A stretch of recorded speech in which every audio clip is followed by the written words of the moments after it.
21. април 2016, време за ново издание на Сцена на телевизија Нова. И денес ќе се потрудиме да бидеме интересни и следниве 15 на минути да го задржиме вашето внимание и ова попладне да уживате во нашата програма. Еве дел од содржините. Денеска во Сцена. Дали познатата пејачка и композиторка Кристина Ковач се повлекува од музичката сцена? Запознайте го евровизискиот представник на Сан Марино. Гледајте не до самиот крај.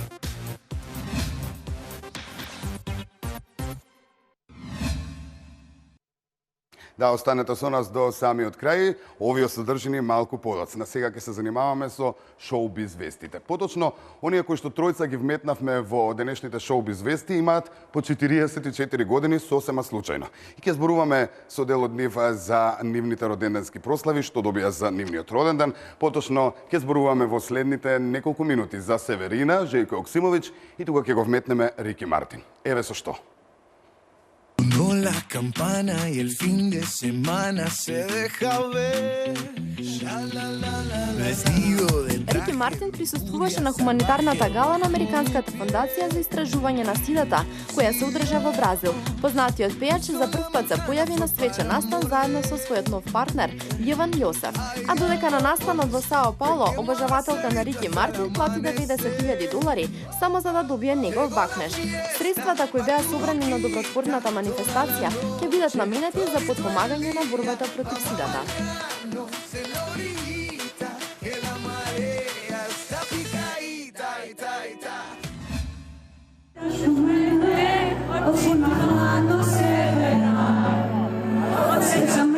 Северина денеска наполни 44 години, а вчера на настапот на Нови Пазар ја започна роденденската прослава. Себе концертот го започна со хитот Бред Пит, а забавата беше одлична. Но со кого денес пејачката на вистина ќе го дочека роденденот и каде ќе прослави, останува да видиме. А уште еден роденден се случи на српската естрада. Жејко Јоксимовиќ го прослави својот 44-ти роденден, а на Твитер се пофали со подарокот кој го добил од неговата сопруга. Водителката Јована на пејачот му подарила велосипед кој чини 1500 евра. Освен подарокот, Жејко објави фотографија од неговата торта, односно интимната прослава во кругот на семејството.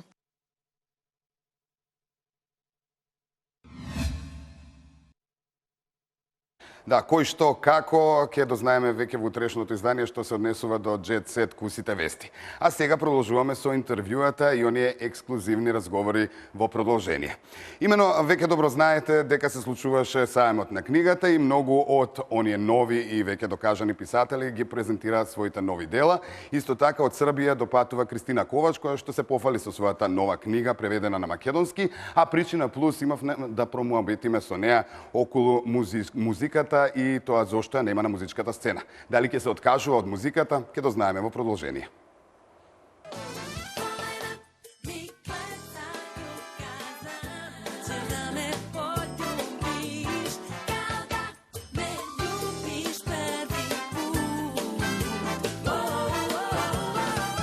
Хитот кој 15 недели беше на врвот на српската поп-рок музичка листа, отпеан од грлото на пејачката и композитор Кристина Ковач, една од најстакнатите композитори на српската забавна естрада.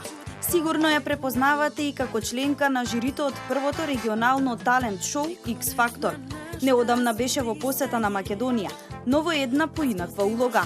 Какви спомени ја поврзуваат со нашата земја? Последни пут сам била ili početkom 2000-ih ili krajem 90-ih, nisam skoro sigurna, kada sam sarađivala sa vašim izvođačima, Rebekom i Nokautom. Inače sam i sa Karolinom Gočevom sarađivala. To su bile vrlo lepe saradnje i u vrlo lepom sećanju su ostale. Освен што се потпишува како автор на повеќе песни кои се отпеани од македонски изведувачи, има убави спомени од македонската публика. Mnogo lepša uspomena od svega toga jeste 97. ja mislim godina kada smo Aleksandra i ja kao K2 imale nastupe u Skoplju, Kičevu, Kumanovu i Kavadarcima. Možda sam nešto dodala na taj spisak, nisam sigurna, i Bitolju, gde smo naišli na jednu od najdivnijih publika za celu našu karijeru. Но овој пат не е гостинка ниту како изведувач, ниту како композитор, туку како писател.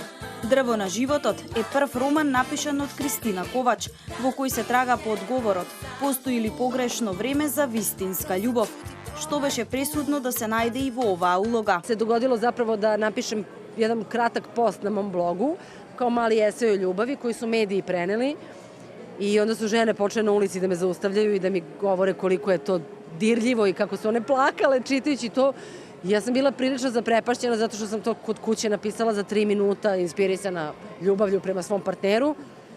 I onda mi je onako eureka u glavi, lampica se upalila i bila sam u fazonu, čekaj, stani, ako tako lako napišeš nešto, a toliko se dopadne ljudima, zašto ne bi probala da mnogo veći trud uložiš u dugačku formu, u ljubavni roman, da vidimo da li će to da se svidi ljudima i na moju veliku sreću izgleda da se svide. За неа вели дека е потешко да напише текст за песна отколку цела една книга, но емоцијата е главен предуслов за тоа. Slična je snaga tih emocija, ali naravno metod kojim ih prenosiš je potpuno drugačiji. U knjizi nemaš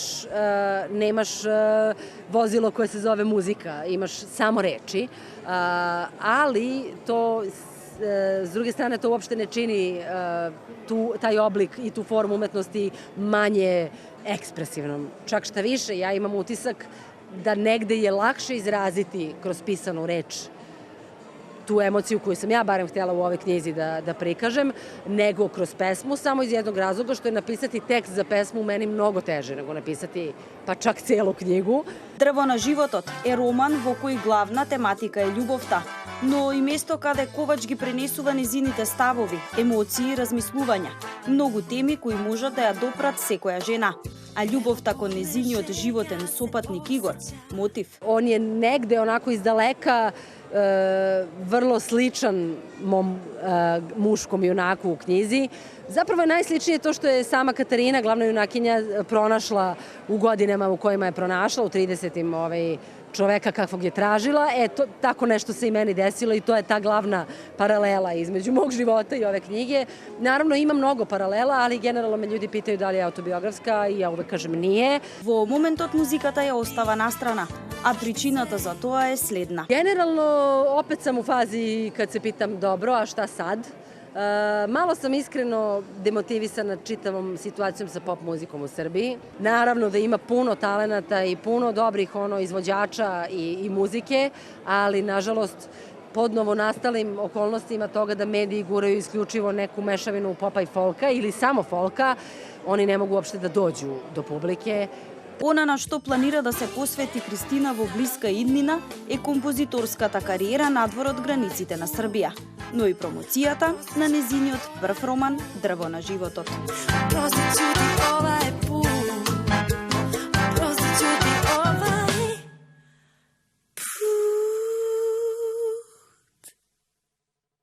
За тоа што ќе одлучи Кристина Ковач, ќе дознаеме и ќе ве информираме понатаму. А сега ќе се дружиме со еден турски пеач кој што ќе представува на Евровизија Сан Марино. И веќе добро знаете, веќе стартува лудилото поврзано со Евровизија, нашата Калиопи исто така е на европска турнеја, но еве што има да каже токму представникот на Сан Марино за нашата камера и нашата емисија. Погледнете. I want to stay with you tonight, far from every sight and every fear. I got to be inside your mind and hiding. Сирхат Хачипашилиоглу, представникот на Сан Марино на Евровизија, пред некое време ја започна својата евровизиска турнеја, а на места кои тој ќе ги посети се најде и Скопје. А ние не дозволивме да не ја искористиме можноста за да разговараме со него. Инаку Сирхат има навистина интересна приказна. Тој е роден во Турција, а затоа што досега неговите хитови ги освоија дури и топ листите на Германија, Франција и Англија, па Сан Марино реши дека на нив ми е потребен представник како Сирхат. I'm always expecting this question. That's very normal because it's a unique story. Actually, my connection to San Marino is music. This is the link that we have. Now, after I got the proposal to represent San Marino, it became more. Now it's connected with love and music. But the story has started as San Marino television executives noticed my success of my latest single, Je m'adore, in European charts, especially in Germany, United Kingdom. The song topped the charts weeks long. So they were searching for a new star in Europe, and they came to my manager and asked me if I would be interested to represent San Marino at Eurovision Song Contest. It sounds very strange, isn't it? I mean, then suddenly it happens like a miracle. And in the beginning, I thought, oh, it's a joke. No, it's not true. But after that, I realized that it's true. And I thought, why not? It's so beautiful. This is a big challenge, a big responsibility at the same time, but I love challenges. This is a unique story. Each artist can dream of it in its life, and it happened to me. That's why now I'm here as a Turkish singer representing San Marino at Eurovision Song Contest. Неговата биографија е долга. По професија е стоматолог, но големата љубов кон сцената била присутна да стане телевизиски водител, пејач и продуцент. Because I'm for many years on the stage, on the studios, and as TV presenter, I love big stages, lighting, all the technical stuff. It's a part of my life. And Eurovision Song Contest is the biggest stage on earth, so it's a big privilege to be there. But on the other hand, I love it. Песната со кој тој ќе настапи има 7 различни верзии, но тој ќе се представи со диско верзијата, која сигурно ќе ве натера да заиграте. The message is actually love, but I'm telling also there is another message. My song is a gift to the disco generation. It can be in any age right now. Even now, the young people, they love disco because disco is becoming more fashion this year. All the big fashion designers are making their collections for 2017, even in the disco direction. So this song is, yes, it's a love song. There's a love message. This is very important. But I think this combination to this disco upbeat sound, it makes it unique. Yeah, because your song is called I Didn't Know What You Didn't Know. I didn't know that you are going to ask me this question, first of all. I'm not prepared for this. I didn't know in the song, maybe if you follow the text, you will understand what's going on, because we never know what kind of mistakes we are doing, and we are losing our beloved ones around us. This is in a way told in this song, but there are so many things we don't know. Турција не настапува на Евровизија уште од 2012 година, а тој како роден турчин, што мисли, која е причината? I think this is a decision of Turkish broadcaster, but I hope they will change their mind for next year, and I hope after my existence this year on stage, Turkey will be unofficial on stage for sure, and I hope to see Turkey next year at Eurovision Song Contest. Серхат не беше за прв пат во нашата држава, тој претходно ја посетувал, па дури има заедно работено со нашата Калиопи. First of all, I'm a fan of Calliope, even without listening to the Macedonian song, because since I think 40 years ago, I met her once in Ohrid. We were both in the jury of a music festival.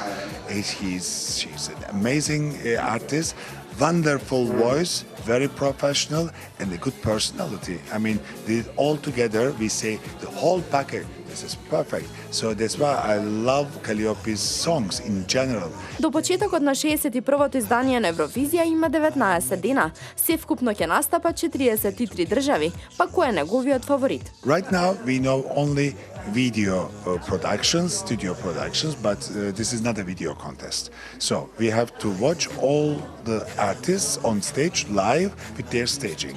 And that's why we have to wait till the semifinals, 10th of May and 12th of May, so I can make my final decision. There are some very good songs, but I don't know how it will be performed on stage.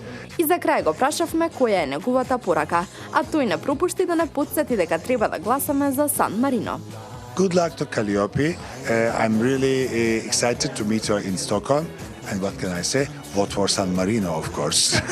On 14th of May, in the final, I'm waiting votes from San Marino. Thank you so much. Да, ние ќе гласаме за Сан Марино, ама колку од Сан Марино ќе добиеме гласови, тоа ќе го дознаеме на Евровизија во втората полуфинална вечер, кога и настапува нашата Калиопи. А ние утре ќе се дружиме повторно во 18:45. До тогаш останете со телевизија Нова и имајте убава вечер. Поздрав!